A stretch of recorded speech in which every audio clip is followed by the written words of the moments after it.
Hi guys, welcome to another 2-minute devotion with Dad. We are still at the crucifixion in Matthew, and just something that jumped out at me this morning that I want to share.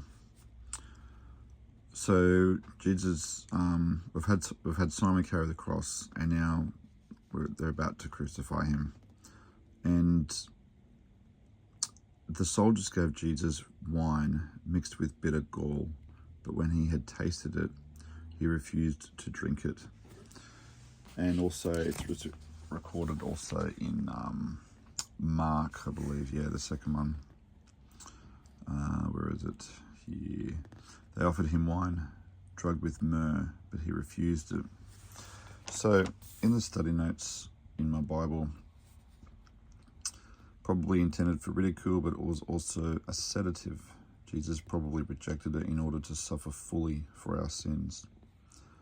And gall, otherwise known as wormwood, is a bitter narcotic made from the oil of artemisia, which is, well, the narcotic part is for pain relief. In the Mark notes, it's commented here that whether it was in mockery or kindness is not certain, but Jesus refused, for he had committed himself to drinking the cup that God had given him. And myrrh is also used to treat wounds. How futile that would have been. But that's something that I wanted to bring to your attention. There's a note here about Isaiah 53 verse 10.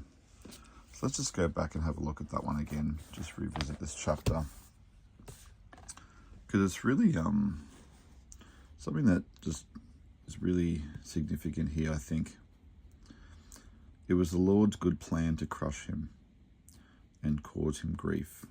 When his life is made an offering for sin, he will have many descendants, and it goes on. And the word that jumped out at me is offering. And I was thinking about this whole concept of offerings and atonement for sin and the Old Testament requirements of the law. And I was just thinking about, when God gave the requirements for the offerings, there's so many of them in the Old Testament, he was talking about a perfect lamb without blemish, something that is absolutely, there's nothing wrong with it. And as I was thinking about this concept, part of me was thinking, what a waste, something that is 100% absolutely, wow, just nothing wrong with it, and just going to be completely destroyed. And then I was thinking, that is the exact concept of substitution, because we, in our state of absolute worthlessness and uselessness, have now been replaced by something that was completely and 100% perfect and useful and ready for it in its prime. And Jesus was the offering for us. And it was this part here that was the Lord's good plan to crush him. In the original, it says it pleased the Lord to bruise him.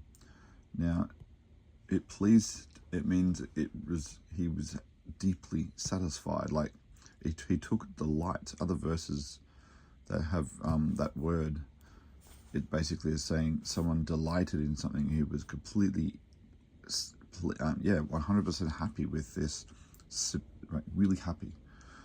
And to bruise or to crush, it literally means to beat to a pulp, to absolutely smatter and grind and make really useless. And so these words are really evocative with emotion and the imagery, because Jesus, the offering for us, he had to be the best at his prime. And so he was in the prime of life, in his low 30s, and now we are seeing that Jesus was committed to being at his absolute best. He wanted to feel everything. He wanted to experience the pain. He wanted to know what it was like to be crushed and to be smattered. And, you know, if he was drugged up and if he was senseless, literally without senses, he would not have been that prime offering for us in his best. But once he tasted and realized what it was, because he didn't know what it was humanly, could have been water, it could have been, you know, other things. But once he knew what it was, he made it excellent to refuse it. He took responsibility for his own senses and pain, and he wanted to be at his best.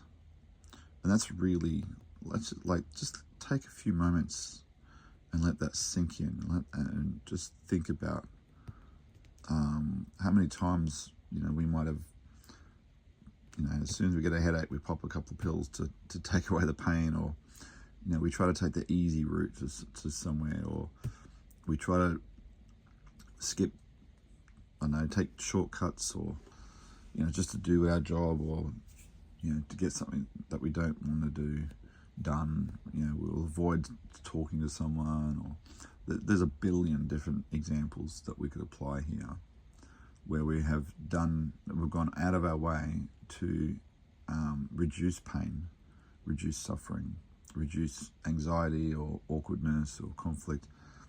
Jesus went out of his way to bring it on. And because he knew that this was his one and only time that he would be doing this. So he wanted to make it count.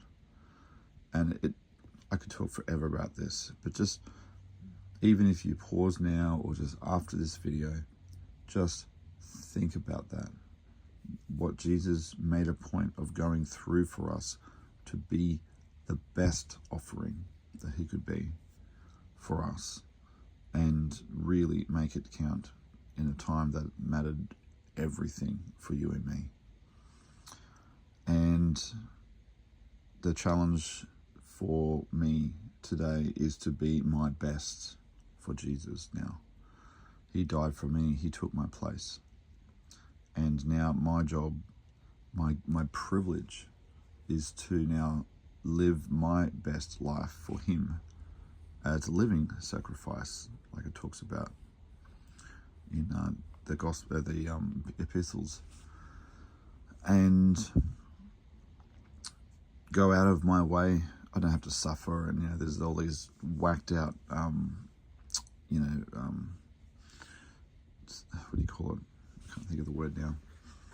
Sects and cults, and, you know, things that just really perverse what's been done here. But just, you know, it's all about being our best for Jesus. You know, not doing what we need to do, what we know we need to do to be our best, to live our best, to keep our lives pure, to keep our lives holy.